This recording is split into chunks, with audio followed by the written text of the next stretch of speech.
اب یہ قرآن پاک نے کہا کہ من یتق اللہ یجعل لہ مخرج، زندگی میں اتار چڑھاؤ آتے ہیں. آپ سمندر کے کنارے پر جائیں، وہاں مد و جزر ہے نا، کبھی لہریں اوپر آ جاتی ہیں، اسی طرح اتار چڑھاؤ ہوگا، مد و جزر. کوئی اس کائنات میں یہ مطالبہ کرے نا کہ ہموار زندگی گزرے، بالکل جاہل اور نادان ہے. یہ فطرت کے خلاف ہے. اللہ کی مشیت نہیں، حالات دن رات کی طرح بدلیں گے، کبھی خوشی آئے گی کبھی غم ہوگا. یہاں یہ پھول کے ساتھ کانٹا ہے. بادشاہ بھی بن جائے اور قارون کی طرح خزانوں کا مالک غمگین ہوگا. خدا بن نہیں سکتا کہ ہر خواہش پوری ہو، نہیں. ہزاروں خواہشیں ایسی کہ ہر خواہش پہ دم نکلے. بہت نکلے میرے ارمان لیکن پھر بھی کم نکلے. روتا جائے گا کہ کئی چیزیں یار رہ گئی پروگرام. نہ یہ نہ ڈھونڈے کہ یہاں اس کی مرضی کے مطابق دنیا چلے گی. اللہ کی مرضی کے مطابق چل رہی ہے. اور وہ ظالم نہیں، بے رحم نہیں کہ مصیبتوں میں ڈالتا ہے. مصیبتیں آپ جانیں یقیناً وہی کام کرتی ہیں جو یہ سونا کو پگھلاتے ہیں، جس کوٹھاری میں وہ کرتی. کھوٹ الگ کرتی ہے، خالص سونا الگ کرتی ہے. وہ ظلم نہیں کرتی، جلا کر کھوٹ کو الگ کرتی ہے. مصیبتیں نہ آئیں، انسان کی کمزوریاں دور ہی نہیں ہو سکتی. اس میں جو تکبر ہے، بدماش بنا ہوا ہے، خلق خدا سے ظلم کرتا، صرف مصیبتیں اس کا سر جھکاتی ہیں کہ کوئی ہے سپر پاور. اب کہاں ہے تمہارا اقتدار؟ وہ تمہاری سپاہ کہاں ہے تمہاری حفاظت کرنے والی؟ ہے نا کچھ طاقت؟ فرعون کو بھی پھر ڈوبتے ہوئے کہنا پڑتا کہ میں نے اس خدا کو مان لیا جس کے بارے میں موسیٰ اور ہارون کہتے تھے. قرآن میں اللہ نے کہا اب ساری عمر بغاوت اور اب ڈوبتے وقت تو کہہ رہا ماننا پڑتا. تو مصیبت نقصان دہ شاید نہیں. یقین جانے جیسے حضرت مجدد ثانی رحمۃ اللہ علیہ جب نظر بند کر دیے گئے اور جہانگیر نے 10 سال انہیں قید رکھا. اکبر بدماش نے دین الہی شروع کیا جس کو اب اکبر دی گریٹ کہتے ہیں. کہہ رہے وہ دین ٹھیک ہے، ہندوؤں کے ساتھ بھی پیار محبت، ہندو عورتیں گھر میں لے آ جنہوں نے اس ملک میں اسلام کا ستیہ ناش کیا. اب بھی اس میڈم کو جس کو کہتے ہیں نور جہاں، اس کی پوتی نے ہندو سے شادی کر لی، کئی سید زادیوں نے کر لی. یہ روشن خیالی ہے. دین کہتا کافر کے ساتھ مسلمان بچی کا نکاح ہو سکتا نہیں. اور مسلمان بچہ بھی اگر زیادہ سے زیادہ کر سکتا تو یہود اور نصارہ کی لڑکیاں ہندو بدھوں کے ساتھ نہیں کر سکتے.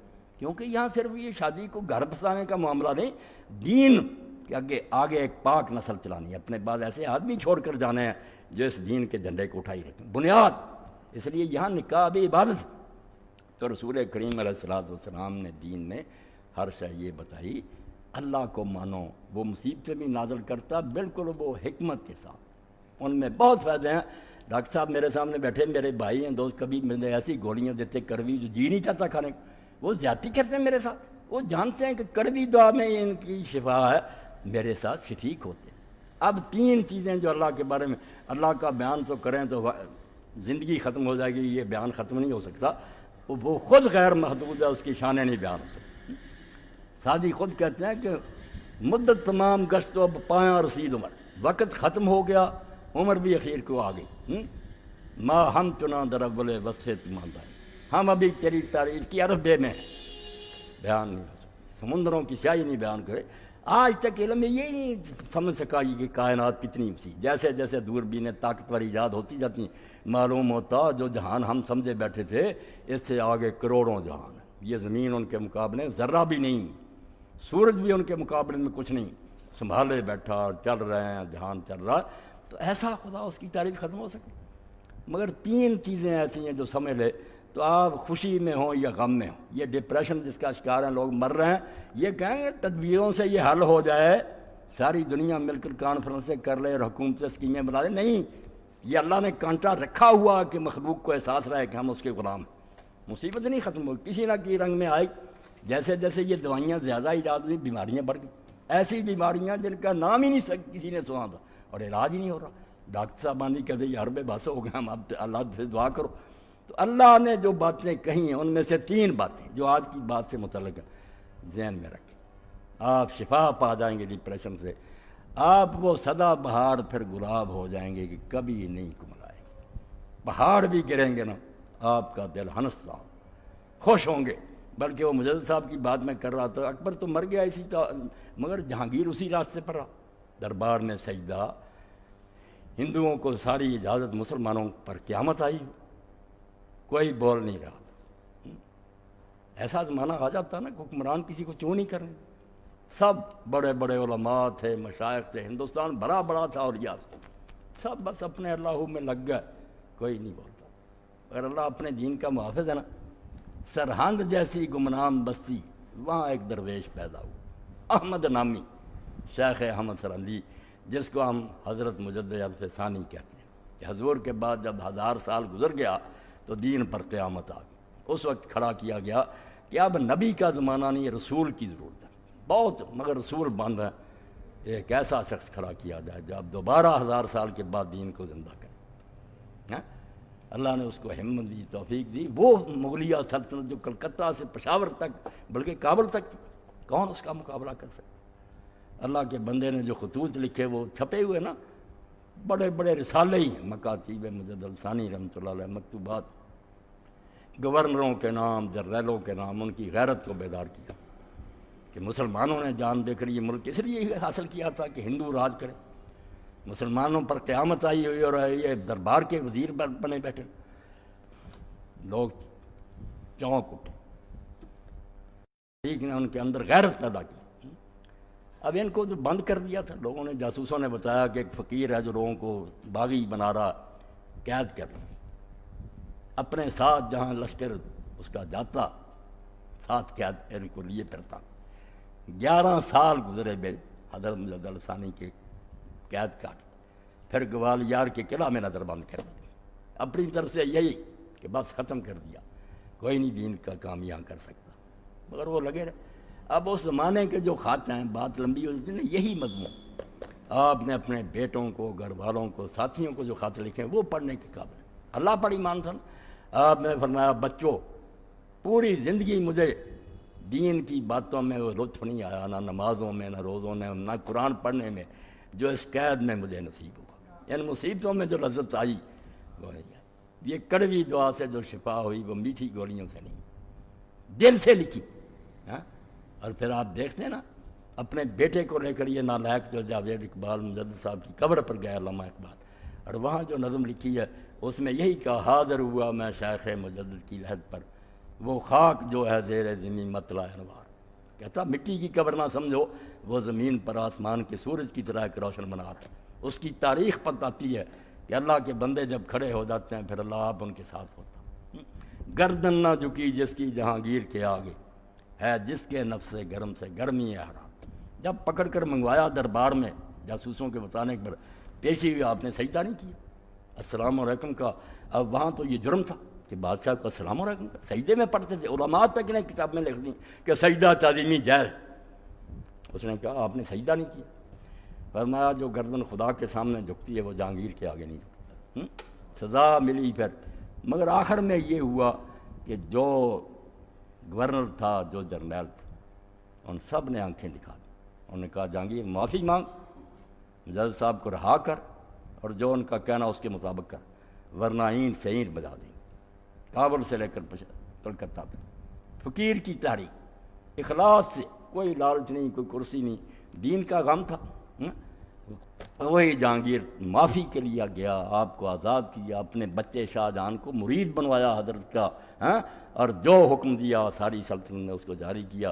اور یہ رخ بدلنے کا نتیجہ یہ ہو کہ جہانگیر کا پوتا ہی دین کو زندہ کرنے والا محی الدین اورنگزیب عالمگیر پیدا ہوا، جس نے وہ کام کیا جو عام عالم بھی نہیں کر سکتا۔ اللہ پاک فرماتا ہے من یتق اللہ یجعل لہ مخرج۔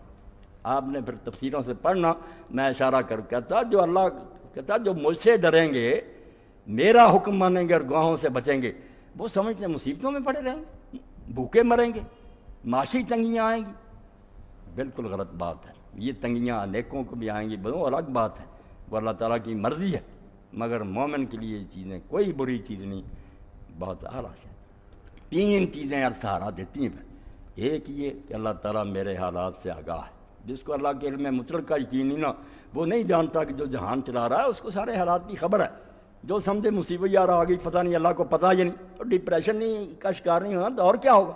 جو مانے کہ اگر ذرہ بھی یہاں حرکت کر رہا ہے تو کائنات کا مالک جانتا کہ یہ ہو رہا، اس وقت یہ مصیبت میں ہو، خوشحالی میں، پہلے تو یہ مانے کہ اللہ تعالیٰ سارے حالات سے آگاہ اور باخبر ہے، اس کے بغیر تو ایمان ہی بالکل شان نہیں۔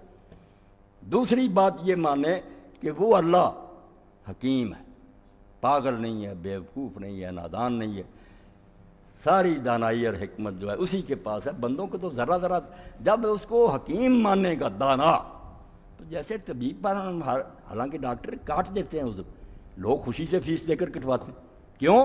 بھروسہ ہے کہ یہ دانا ہے، ٹھیک کر۔ تو یہ مانے گا کہ اللہ اگر مصیبت نازل کرتا ضروری نہ ہوتی تو کیوں کرتا، وہ احمق ہے کہ غلط کام کرے، دانا ہے۔ اور ساتھ ہی یہ کہ اگر سمجھے کہ جانتا بھی ہے دانا بھی ہے مگر وہ یار مہربان نہیں ہے، لاپرواہ ہے، لوگ مرتے رہیں روتے رہیں، جیسے یونان کے دیوتا جو ہیں وہ پہاڑ پر بیٹھے تماشا دیکھتے تھے، لوگ جتنا جتنا چیختے تھے انہیں مصیبتوں میں خوشی نہیں، وہ رحمان اور رحیم، ماں باپ کے دل میں بھی وہ شفقت نہیں ہے۔ یہ تین صفات پر اگر یقین ہو جائے کہ وہ سب کچھ جانتا ہے، اس کے حکم سے ہو رہا اور وہ دانا ہے، اور وہ خواہ کسی کو تنگی میں نہیں ڈالتا، رحیم ہے، مہربان ہے، جو اس مصیبت میں ملے گا آپ ہی سوچ رہے ہیں کہ وہ پھر ایسا نہیں پودا ہوگا جو دریا کے کنارے ہوگا، جو کبھی خشک ہوگا ہی نہیں، مصیبتوں کے پہاڑ بھی ٹوٹے ہیں، دوسرا کروڑ پتی بھی ہوگا نا، آپ ٹول کر دیکھیں پریشان غمگین گولیاں کھا کر سوئیں گے۔ وَمَن يَتَّقِ اللَّهَ يَجْعَل لَّهُ مَخْرَجًا، یہ آتے ہیں جن کا حضور نے کہا ایک ہی آیت کافی ہے لوگوں کے لیے اگر اس کو پکڑیں کہ جو اللہ کی نافرمانی سے بچے گا اور ہر وقت کہے گا گناہ نہیں کرنا، حرام نہیں، اللہ کے حکم، تو اللہ کہتا ہے آزمائشیں تو ہوں گی، رگڑے تو لگیں گے، مگر یاد رکھے وہ یجعل لہ مخرجا، نا امید بالکل نہ ہو، مایوسی کفر ہے، میں ایسا یہ آزمائش میں نہیں ڈالتا جو لوگوں کی طاقت سے باہر ہو، یہ تو زیادتی ہوگی، جتنا کہ وہ برداشت کر سکتا ہے آزماتا ہوں، تم بے صبر نہ ہو جانا، یجعل لہ مخرجا، اللہ کوئی راستہ اس سے نکلنے کا بنا دے گا، وقت آ جائے گا انشاءاللہ راستہ کھل جائے گا، وَيَرْزُقْهُ مِنْ حَيْثُ لَا يَحْتَسِبُ، اور اس کو ایسی جگہ سے رزق دے گا اور نعمتیں دے گا جس کا اس کو گمان بھی نہیں، وہ سوچ بھی نہیں سکتا تھا کہ مجھ کو ادھر سے بھی کچھ مل جائے گا۔ میں نے اپنے بارے میں دیکھا، یہ خدا بخش کلیار صاحب کے بارے میں، عبد المالک کے پاس بھی کچھ بھی نہیں تھا، بچہ خود بھی بہت تنگی میں گزارا کرتے تھے، اللہ نے اتنا دے دیا، ان کے پاس کاریں ہیں، کوٹھیاں، میرے ساتھ بھی بچے کہاں تک پہنچ، سوچ بھی نہیں سکتا آدمی کہ اللہ کہاں سے دے دے، بالکل ایک آنا بھی نہیں ہوتا، 1 روپیہ مجھے کوئی ادھار نہیں دیتا، اپنے بھائی نہیں دیتے، مگر اب سب بچوں کے پاس کاریں ہیں، کوٹھیاں، وہ بھی اللہ کی ساتھ۔ تو اللہ فرماتا ہے اگر تم گناہ سے بچو گے، مجھ سے ڈرتے رہو گے، تو شیطان تمہیں کہتا کہ دین پر چلنے سے مر جاؤ گے، نہیں، اس مشکل سے نکلنے کا راستہ بن جائے گا۔ اور اس پر ایک دعا آپ کو میں نے پہلے بھی بتائی تھی، اب بھی بتا دوں کہ حضرت سیدنا یوسف علیہ السلام جن دنوں میں جیل میں تھے، اب نبی سے کوئی اللہ کو پیارا، وہ بھی مصیبت بھگت رہے تھے، تو حضرت جبریل علیہ السلام نازل ہوئے، یہ دعا آپ سارے لوگ اس کو لکھ لیں اور یہ شروع کریں، انشاءاللہ جو بھی پریشانیاں دور، کسی کو بچوں کی ہے، کسی کو رشتوں کی، اللہ کا اصول ہے کہ آزمائشیں۔ تو جبریل علیہ السلام نے کہا یوسف علیہ السلام ہر فرض نماز کے بعد یہ کہہ دیا کر، اور شروع کیا، دونوں ہی کام ہو، اللہم اجعل لی مخرجا، اللہم اجعل لی من امری فرجا و مخرجا وارزقنی من حیث لا احتسب، اسی آیت کے مطابق کہ ان کے لیے نکلنے کا راستہ بھی بنا دوں گا اور رزق بھی ایسی جگہ سے دوں گا کہ ان کا گمان بھی نہیں، وہ نکلنے کا راستہ بھی بن گیا، باعزت جیل سے نکلے، بادشاہ نے خود احترام کر کے باہر نکالا، اور وہ رزق بھی مل گیا کہ وہ حاکم بن گیا ساری سلطنت کے، اور سارا مصر ان کی مٹھی میں آ گیا۔ فرمایا یہ صرف دعا کیا کرو، اللہم اجعل لی فرجا و مخرجا، میرے لیے گنجائش پیدا کر، تنگی ہے، مخرجا اس مصیبت سے نکلنے کا کوئی راستہ بنا، وارزقنی من حیث لا احتسب، اور مجھے ایسی جگہ سے رزق دے جو میں سوچ بھی نہیں سکتا۔ اللہ کہتا ہے شیطان، اور کسی شاعر نے بڑی پیاری بات کہی، ہمیں لے ڈوبا نا امیدی، اللہ کو ماننے والے بھی ہم مایوس ہیں کہ نہیں اب نہیں کچھ بنیں گے۔ بھائی تمہارا خدا یا تو بالکل عاجز ہے، یا اسے خبر ہی کوئی نہیں، یا وہ احمق ہے، یا وہ رحیم نہیں ہے، کون سا کفر تمہارے دماغ میں شیطان نے بٹھا دیا کہ تم مایوس ہو گئے ہیں؟ سنبھلنے دے مجھے اے نا امیدی، کیا قیامت ہے۔ شاعر رو پڑا، وہ شیطان ہے نا مصیبتوں میں نا امید کرتا، وہ شاعر کہتا ہے کہ ہاتھ سے جاتا رشتہ نظر آتا ہے کہ خدا بھی ہاتھ سے نکل رہا، میں تو خدا کو بھی چھوڑنے لگوں، تو کہتا سنبھلنے دے مجھے اے نا امیدی، اے نا امیدی دفع ہو جا، سنبھلنے دے مجھے اے نا امیدی، کیا قیامت ہے کہ دامان خیال یار چھوٹا جائے ہے بس، تو یار کا خیال بھی میرے دماغ سے تو نکالنا چاہتا اللہ کا۔ تو اللہ کہتا ہے کہ جو مجھ سے ڈرتے رہیں گے، تنگیاں آئیں گی، لوگوں کو دیکھیں گے کہ وہ عیش کر رہے ہیں، ہمیں یار یہ پریشانی نہیں، اللہ ان کے لیے اس مصیبت سے نکلنے کا راستہ بنائے گا۔ وَيَرْزُقْهُ مِنْ حَيْثُ لَا يَحْتَسِبُ، اور ایسی جگہ سے رزق دے گا جو سوچ ہی نہیں سکتی۔ اور اب اس کی دلیل دیتا، قرآن میں لاجک ہے، منواتا بات دلیل سے کہ کیسے ایسا ہو جائے گا۔ فرمایا وَمَن يَتَوَکَّلْ عَلَى اللَّهِ، جو اپنی کوشش کرنے کے بعد معاملہ اللہ کے سپرد کر دے گا کہ سارا جہان تیرے قابو میں ہے، تو جانتا بھی ہے، مہربان ہے، اور تجھے ڈکٹیشن کی کیا ضرورت ہے، تو سب کا آج ہی جانتا کہ یہ کرنا ٹھیک ہے۔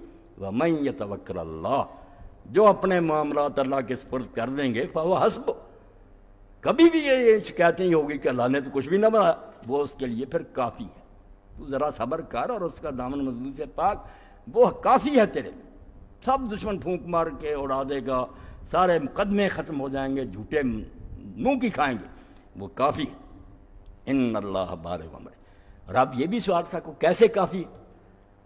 یقین ہو بھی طاقت ہے، کچھ کر سکے گا، اگر وہ خود ہی کمزور ہے کیا بنائے گا میرا؟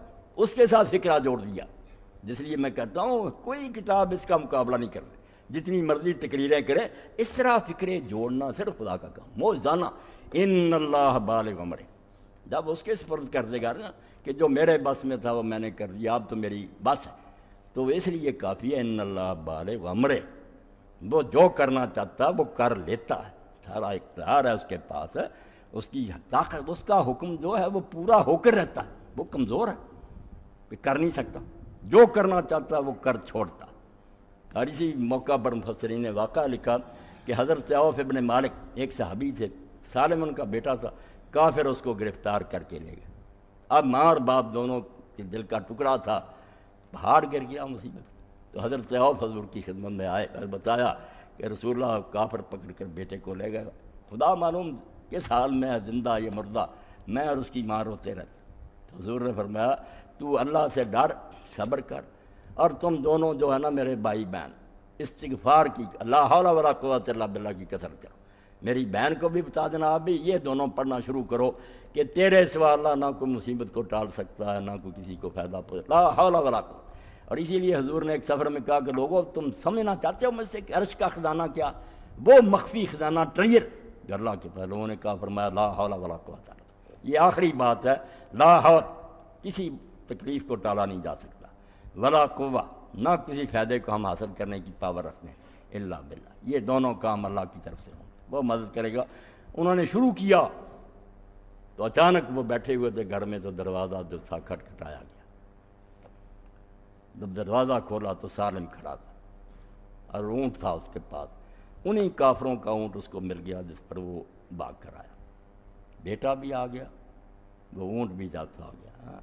ان نے حضور کو جا کر بتایا کہ اللہ کے رسول وہ تو وظیفہ شروع کیا تھا، بچہ بھی آ گیا، مال اب اونٹ کا کیا کریں؟ فرمایا حلال ہے، وہ حربی ہیں، ہماری ان کے ساتھ جنگ ہے، ان کا مال ہر طریقے سے حلال۔ تو اللہ نے یہ کہا کہ تو کیوں سمجھتا ہے کہ اگر میں نے اللہ کے حوالے کر دیا تو نہیں ہوگا؟ یا تو کہہ دے کہ اللہ کچھ کر ہی نہیں سکتا، ورنہ اگر ان اللہ بالغ امرہ، اللہ اس کو کہتے ہیں جو کرنا چاہتا ہے وہ کر لیتا ہے، اس کے ارادے میں کوئی شے مزاحم نہیں ہو سکتی۔ قد جعل اللہ لکل شیء قدرا۔ اب یہ بھی موتی دیکھیں کیسے ہار جو ہے نا پرویا ہوا کہ کب ہوگا یہ کام پہ، سوچتا ہے انسان کو ٹائم۔ فرمایا قد جعل اللہ لکل شیء قدرا، تو مطمئن رہ، اللہ نے بے اندازہ کوئی شے نہیں بنائی کہ اس کی کوئی حد ہی نہیں، کوئی انتہا نہیں، ہر شے کے لیے اس نے ایک میعاد رکھی، ہر شے پلاننگ کے تحت ہو رہی ہے، وقت ہے، بے صبرا نہ ہو، وقت آ جائے گا، اور وقت آنے پر انشاءاللہ جو تو چاہتا ہو جائے گا، آرام سے ٹکا رہ، اللہ جو کرنا چاہتا کرے۔ اب میں صرف ترجمہ ہی کر دوں، اس کے آگے بھی پھر اللہ نے کچھ مسائل بیان کر رہے ہیں۔ پھر فرمایا کیسی تسلیاں، اور اسی لیے جو کہتے ہیں کہ اللہ نے یار سوچنا کتاب اتارنی ساری ایک وقت ہی حضور پاس اتار لی، اور اللہ نے کہا کہ کتاب لکھ رہا ہوں تو ایسا کروں نا، یہ کتاب نہیں، یہ سہارا ہے کہ جب ایک تحریک کو لے کر نبی چل رہا، ساتھی جیسے حالات پیش آتے ہیں بیچاروں کو رہنمائی کی، تسلی کی، اسی وقت کوئی پیغام آ جاتا، خوشی ہو جاتی ہے، دل پھول کی طرح کھل جاتے ہیں، اللہ پیغام دے جاتا کہ گھبرانا نہ، میں تمہارے ساتھ۔ یہ کوئی مسروں کی کتاب ہے کہ میں اتار دوں ایک ہی وقت؟ اسی لیے آپ اس میں تکرار دیکھتے ہیں کہ بار بار شاید دہرائی گئی مگر نئے رنگ میں۔ تو اللہ تعالیٰ نے پھر فرمایا وَمَن يَتَّقِ اللَّهَ يَجْعَل لَّهُ مِنْ أَمْرِهِ يُسْرًا، جو اللہ سے ڈریں گے اور دین پر قائم رہیں گے، يَجْعَل لَّهُ مِنْ أَمْرِهِ يُسْرًا، اللہ ان کے کاموں میں آسانی پیدا کر دے گا، یہ مشکل جو ہے دور ہو جائے گی۔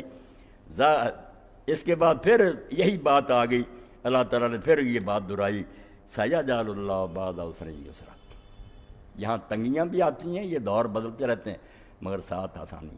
عرب علماء امت نے کیسا نقطہ نکالا کہ ہم جب سورہ علم نشرہ پڑھتے ہیں، جو انعامی حضور کو بیان کیا، ہم نے یہ بھی کیا، اب اس میں کیا آتا؟ فَإِنَّ مَعَ الْعُسْرِ يُسْرًا إِنَّ مَعَ الْعُسْرِ يُسْرًا، 2 مرتبہ اس آیت کو دہرایا۔ اور گرامر کے مطابق العسر جو ہے نا، دونوں مرتبہ اس پر الف لام ہے۔ جیسے ہم اے این بولتے ہیں، ادھر بولتے ہیں کہ یہ ڈی ہے، اے بک کوئی کتاب، ڈی بک ہوتی خاص، معرفہ ہو جاتا ہے العسر، پھر وہ وہی العسر۔ اور یہ قاعدہ ہے ابھی گرامر کا کہ معرفہ اگر دہرایا جائے، پہلے بھی آوے پھر وہ ایک ہی ہوگا، 2 نہیں آدمی ہوں گے، وہ وہی رہے گا، معرفہ ہو چکا۔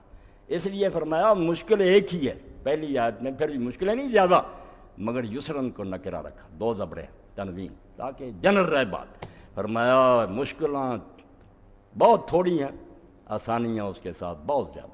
گرامر کے لحاظ سے ایک ٹکڑے میں بیان کر دیا کہ کیوں گھبرایا ہوا، زندگی میں ایک آدھ دن بخار ہو گیا تو ہائے ہائے کرتا پھرتا، ساری عمر تندرستی رہتی ہے، اس کا نہیں ذکر کرتا۔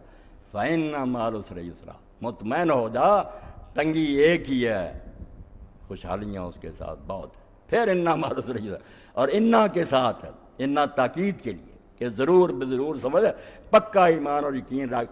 تو بات ہوگی تھوڑی بہت، مگر کچھ بھی بیان نہیں ہو سکا۔ یقین جانے اللہ، اس کی صفات۔ اب اللہ کو مانا تو وہ معتبر سمجھا جاتا جو اللہ کو اس طرح مانا جائے جو سچ مچ ہے، کہ حالات سے واقف ہے، دانا ہے، رحیم ہے، قادر مطلق۔ ایسا خدا مانیں گے تو بات بنے گی۔ اگر یہی ہے صرف کہ کوئی ہے اللہ، اس سے کیا بنے گا؟ نہ کوئی اثر ہوگا، نہ آپ کو کچھ تسلی ہوگی۔ اسی لیے رسول کریم علیہ السلام نے منیمم یہ بیان کیا کہ اللہ کی شانیں انگنت ہیں، اور بہت وہ ہیں جو اس نے ہم سے پردے میں رکھی ہیں، مگر 99 بیان کر دی ہیں، 99 ایسی بیان کر دی ہیں جیسے پھول ہوں گلاب کے 99 ہار بنا ہوا، اللہ کے گلے میں یہ ہار سمجھیں یا اس کے تاج پر یہ موتی سمجھیں، 99 کہ اللہ کے 100 سے ایک کم نام ہیں، ان کو سمجھ لو، تم ان کو ذہن میں رکھو، فرمایا جنت میں داخل ہو جائے۔ 3-4 کی میں نے تشریح کی کہ وہ علیم ہے، حکیم ہے، رحیم ہے، قادر ہے۔ کیسا آپ کو اور مجھ کو مزہ آیا کہ اگر وہ 99 سمجھ میں آ جائیں کہ جس خدا کو ہم مان رہے ہیں اس کی تو یہ شان ہے، پھر مومن اور گھبرائے اور دنیا کی طاقتوں سے کانپے کہ ہمارے پاس ہتھیار نہیں ہیں، وہ سپر پاورز ہے۔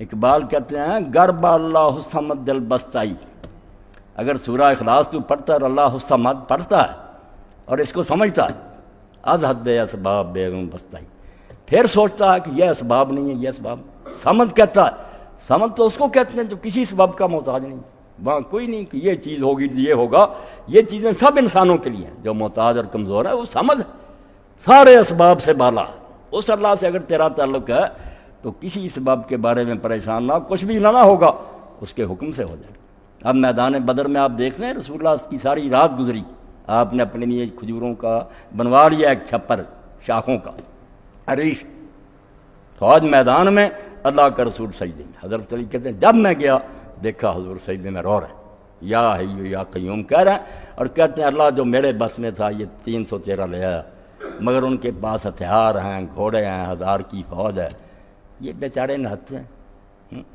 اب اگر یہ ہلاک ہو گئے تیرے دین کا نام کون لے گا؟ 15 سال کی محنت کے بعد یہ بندے بنے، مدد فرما۔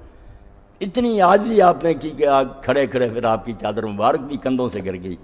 حضرت ابوبکر کو رحم آیا، انہوں نے آپ کو پکڑا کہ اللہ کے رسول بس کریں، اب اللہ آپ کو تنہا نہیں چھوڑے گا۔ بس یہی وقت تھا کہ جبریل علیہ السلام نازل ہو، انہوں نے کہا سیہزم الجمع ویولون الدبر، یہ لشکر شکست کھا جائیں گے اور یہ لوگ بھاگ جائیں گے پیٹھ پھیر پر۔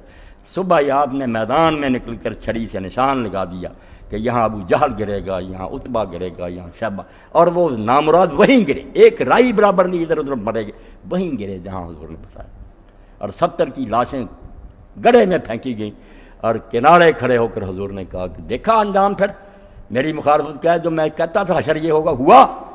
حضرت عمر رضی اللہ عنہ نے پوچھا یا رسول اللہ آپ نے بے جان لاشوں سے باتیں کرتے ہیں؟ فرمایا اللہ کی قسم عمر تم سے زیادہ سن رہے ہیں مگر اب جواب نہیں دینے کی، انہیں توفیق، بول نہیں سکتے، میرے یہ کلمے نیزوں کی طرح ان پر دل پر۔ تو اس وقت پھر اللہ کے رسول نے ایک مٹھی لی نا، میدان سے ایک مٹھی لی ریت کی، شاہ تربوی کہہ کر پھینک، اور قرآن میں بیان آیا ہوا مار میں تیدر میں، جب وہ مٹھی پھینکی تھی تو نے پھینکی تھی، اس مٹھی سے کیا بننا تھا؟ ولیکن اللہ رما، ہاتھ تیرا تھا، کام تو اللہ کر رہا تھا، سارے اندھے ہو گئے، قتل ہوئے اور 70 قیدی ہوئے۔ تو اللہ اقبال یہ کہتا کہ یا تو اللہ حصہ مد نہ مان کہ اللہ کو اسباب کی ضرورت نہیں، تو یا پھر یہ سوچیں چھوڑ دے کہ یہ ہوگا یہ ہوگا، یہ سارے شیطان کے ڈراوے ہیں، تو اللہ کا نام لے کر مجد الثانی کی طرح اٹھ کھڑا ہو، کام وہ خود ہی کرے۔ تو اللہ توفیق دے ہم اس کتاب کی قدر کریں، اس رسول کی قدر کریں، جس سے نہ اعلیٰ کتاب اللہ نے اتاری، نہ اس سے بڑا کوئی رسول آیا، نہ آئے گا۔ اب ایسی دو نعمتیں جن کے بارے میں امام کہتے ہیں جعفر الصادق کہ اللہ کھانے پینے کا نہیں پوچھے گا، یہ کوئی بات نہیں، کھانے پینے کے لیے دیا تو دینا ہی تھا بندوں کو، پوچھے گا ان دو نعمتوں کا کہ قرآن جیسی کتاب دی، محمد صلی اللہ علیہ وسلم جیسا رسول دیا، تم نے ان کا کیا حق ادا کیا۔